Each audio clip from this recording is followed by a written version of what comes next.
Send this video to anybody who still believes the US government conducts regime changes because they actually want to liberate the country from a brutal dictator.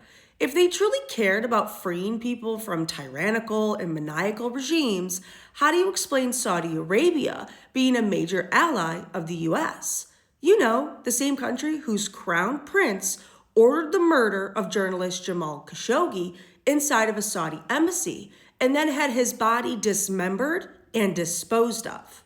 This is the same guy who Trump met in the Oval Office in November of 2025. And when a journalist questioned the Crown Prince about his involvement in this brutal assassination, Trump responded for him and said, quote, he knew nothing about it, despite his own intelligence services stating that the Crown Prince ordered the murder. So if you believe Trump when he claims to care that Iran is shooting protesters in the streets, well, the Saudi kingdom is infamous for this exact thing.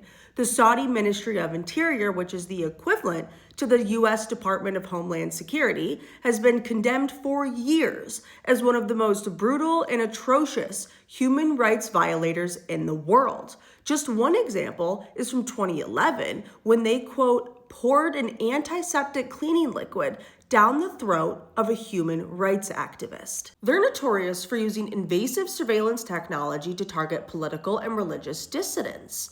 And guess who provides them this technology? The US government. Well, the US taxpayers, really. So while the US Department of State is cataloging Saudi Arabia's long track record of brutality, the NSA is providing Saudi Arabia the very technology it needs to perpetuate these abuses.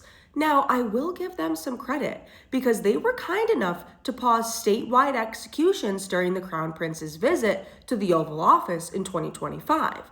But upon his return to the kingdom, they doubled the bloodshed. So listen, if the US government truly cared about liberating people and freeing countries from horrific leaders, they could have taken care of that while the Crown Prince was in Washington, D.C. But spreading democracy and freeing people from tyranny is never a motivation for performing a regime change in any part of the world. In fact, they actually prefer that the countries in the Middle East have oppressive leaders like the Crown Prince because they can count on them to ensure that any sort of anti-American sentiment is quickly squashed. Let me know if there's other US allies you want me to do a deep dive on who have tyrannical governments. That is, if the Crown Prince doesn't pull a Khashoggi on me after seeing this video.